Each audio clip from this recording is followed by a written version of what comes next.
Hello and welcome on today's lecture. Today we are going to discuss phase velocity, forward wave propagation and backward wave propagation. In previous lectures, we have discussed the wave equation, propagation constant gamma and characteristic impedance Z0. We have derived the wave equation in terms of voltage and as well as in terms of currents. So, we obtain the general case of wave equation Vz equal to V0 plus e to the power plus gamma z plus V0 minus e to the power plus gamma z. This is the wave in plus z direction and this is the wave in minus z direction. So, we take the magnitude E j to the power phi j into phi e to the power plus alpha z e to the power minus j beta z plus V0 minus that means waves in negative z direction e to the power j phi minus into e to the power plus gamma z into e to the power plus j beta z. So, Vz t is the real part of Vz e to the power j omega t and we will get V0 plus e to the power minus alpha z cos omega t minus beta z plus phi plus. For in negative direction we will get V0 minus e to the power plus alpha z cos omega t plus beta z plus phi negative. This is the forward travelling wave, a wave travelling in the positive z direction. V plus z equal to V0 plus e to the power minus gamma z equal to V0 plus e to the power minus alpha z into e to the power minus j beta z. B plus zt equal to real part of V0 plus e to the power minus alpha z into e to the power minus j beta z into e to the power j omega t. Then further simplify this equation, real part is magnitude of V0 plus e to the power j phi e to the power minus alpha z and e to the power minus j beta z into e to the power j omega t. V0 plus e to the power minus alpha z cos omega t minus beta z plus phi. This will be the schematic diagram how the TEM waves propagate in transmission line. This is lambda g, wavelength of waves, and this is the envelope V0 plus e to the power minus alpha z, where alpha is the attenuation constant and this wave will decay as per the value of attenuation constant. This is your z axis and this is your time. So, this wave repeats when b into lambda g equal to 2 pi, hence beta equal to 2 pi upon lambda g. Then we have to find out the phase velocity.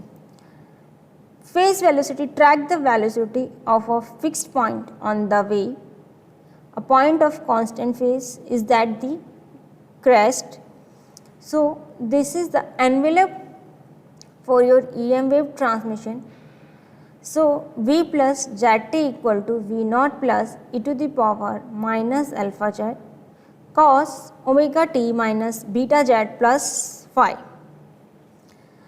Now, phase velocity should be constant. So, omega t minus beta z equal to constant. Now, I would like to solve this. Omega minus beta dz over dt equal to 0. I will take the derivative with terms of time. So, dz over dt equal to omega upon beta, where dz over dt is the phase velocity. So, phase velocity equal to omega upon beta. In expanded form, phase velocity equal to omega upon imaginary part of r plus j omega l into g plus j omega c to the power 1 by 2. So, your phase velocity will be Vp equal to omega upon beta. Generally, we use this expression. Then we have the backward travelling wave. So, the current is flowing I minus Z, voltage is V minus Z, and the wave is travelling in the backward direction. This is your Z direction and wave is travelling along the backward direction. So, a wave is travelling in the negative Z direction. So, V minus Z upon minus, because a wave is travelling in the backward direction, that is why the direction of current is negative. So, this is minus I Z equal to Z naught. So, V minus Z upon I minus Z equal to minus Z naught. In general case, we have both a general superposition of forward and backward travelling waves. So, we have both Vz equal to V naught plus e to the power minus gamma z plus V naught minus e to the power plus gamma z, and I naught equal to 1 by z naught V naught plus e to the power minus gamma z minus V naught minus e to the power plus gamma z. Note this, the reference direction for voltage and current are the same for forward and backward waves. Now, we will see some properties of transmission line. So, transmission line has two conductors running parallel, can propagate a signal at any frequency in theory. For higher frequency, we need to switch for the waveguides. For lower frequency, we can use parallel lines or coaxial lines. So, parallel lines has two wires, coaxial lines has two conductors. So, both are having the two conductors running in the parallel. In we use waveguide for transmit the signal for higher frequency, but at low frequency we can use parallel wire transmission line and coaxial cable transmission line. It becomes lossy at higher frequency, as I already stated. It can handle low or moderate amounts of power. It does not have signal distortions unless there is loss. We find some particular kinds of loss, we will discuss later. It may or may not be immune to interference. Yes, interference occur in the transmission line, and it is severe in parallel wire lines as comparison to the coaxial cable. We find coaxial cable is more immune to interference as comparison to the parallel plane wires line. We provide the twisting in parallel plane wires lines to make them immune from the interference. Still, there is some leakage that create the interference. It does not have Ez or Hz components of the field in the direction of propagation.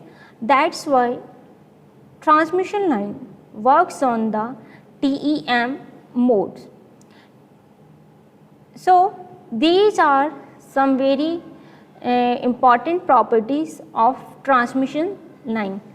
Let us discuss losses found in transmission line. There are three ways in which energy applied toward transmission line may be dissipated before reaching the load are radiation loss, conductor heating loss, and dielectric heating loss. In radiation loss occurs because a transmission line may act as an antenna if the separation between conductor is an appreciable fraction of a wavelength. This occurs more to parallel wires lines than coaxial lines. Radiation losses increases with frequency for a given transmission line. That's why at higher frequency we cannot use the transmission line. Second is conductor heating or I square into R loss. We are using two conductors for transmission our signal from one place to another. So, definitely it will possess the conductor heating or loss. Conductor heating loss is proportional to the current and therefore inversely proportional to the characteristics impedance. It is also increased with frequency because of skin effect. So, that is why as the frequency increases, conductor heating losses increases. So, another reason that we cannot use transmission line at higher frequency. Dielectric heating losses. Dielectric heating is proportional to the voltage across the dielectric and hence inversely proportional to the characteristics impedance for any power transmitted.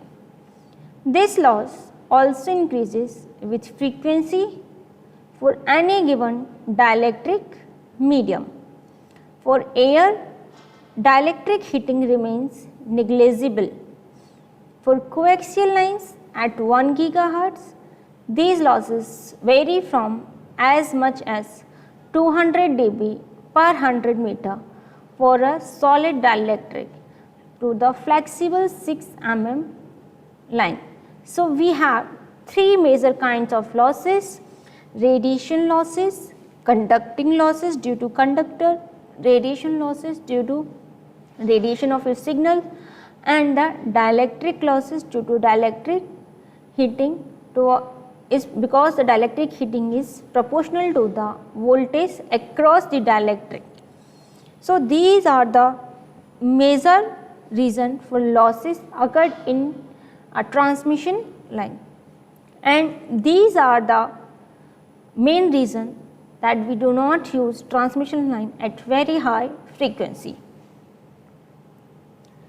Let us take the one summary of basic transmission line formulas. So, we know that and this is the schematic diagram for transmission line, and this is IZ is the current flowing towards the Z direction, voltage is Vz plus minus, and this is the Z direction signal is going through, and we obtain the Vz equal to, we obtain the equation for Vz as well as for IZ, where Vz is equal to V naught plus e to the power minus gamma z plus V naught minus e to the power plus gamma z. Iz is V by z. So, here we are using the characteristic impedance. So, Iz equal to V naught plus e to the power minus gamma z upon z naught minus V naught minus upon z naught e to the power plus gamma z, and gamma equal to alpha plus j beta equal to under root r plus j omega L into g plus j omega c, and z naught equal to r under root r plus j omega L upon g plus j omega c. Guided wavelength equal to lambda g, and it is equal to lambda g equal to 2 pi upon beta. Phase velocity is equal to Bp, and Bp equal to omega upon beta meter per second. Then we have the lossless case. if we need a transmission line without any loss, that means we need to put resistance 0 and conductance 0. So, it will give alpha gamma equal to alpha plus j beta equal to under root r plus j omega L g plus j omega c. Put the value of r and g 0, then you will get gamma equal to j omega under root L c. Alpha equal to 0 for a lossless case, since alpha is the attenuation constant and I want a wave without any attenuation, that means attenuation constant should be 0. So, alpha equal to 0 for a lossless case, beta equal to omega under root L c. Similarly, characteristic impedance equal to under root r plus j omega L upon g plus j omega c.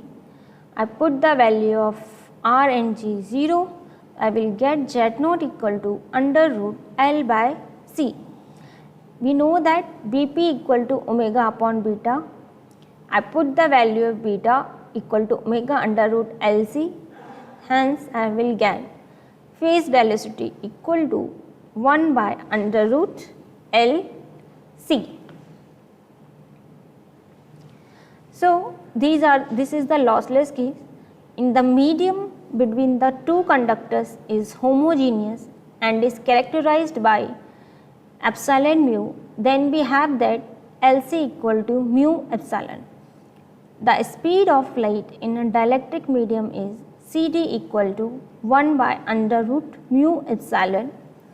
Hence, we can say that Bp equal to Cd. The phase velocity does not depend on the frequency and it is always the speed of light. This is one table that summarizes all the cases occurred in your transmission line. So, here is the propagation constant, phase velocity and characteristic impedance Z0. In general case, we have gamma equal to under root r dash plus j omega L dash into g plus j omega c. Up equal to omega upon beta, z naught equal to under root r plus j omega L upon g plus j omega c. For lossless case, r and g equal to 0. So, and alpha equal to 0, beta equal to omega under root epsilon r by c, up equal to c by under root epsilon r, z naught equal to under root L by c. For lossless coaxial line, alpha equal to 0, beta equal to omega under root epsilon r by c, Vp, Up or Vp we can denote in either in Up or Vp, that is equal to c by under root epsilon r, z naught equal to 60 by under root epsilon r log b by a, where a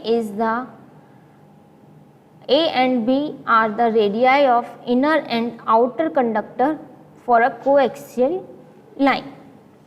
For lossless two-wire lines, alpha equal to 0, beta equal to omega under root epsilon r by c, up equal to c by under root epsilon r, z naught equal to 120 by under root epsilon r into log d by d plus under root capital D by d square minus 1, or that is approximately equal to 120 by under root epsilon r log 2 into capital D by small d, where capital D is the separation between wire centers and d is the wire diameter. Then we have lossless parallel plate.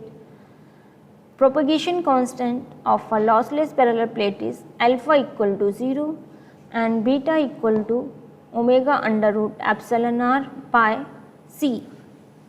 UP equal to C by under root epsilon r, Z naught equal to 120 pi by epsilon r, h by into h by w, where h is the separation between the plate and w is the width of the plate. Epsilon r is the relative permittivity of the insulating material and c is the speed of light. These are the references. You can go through these references for your study of electromagnetic field theory. That's all for today. Thank you.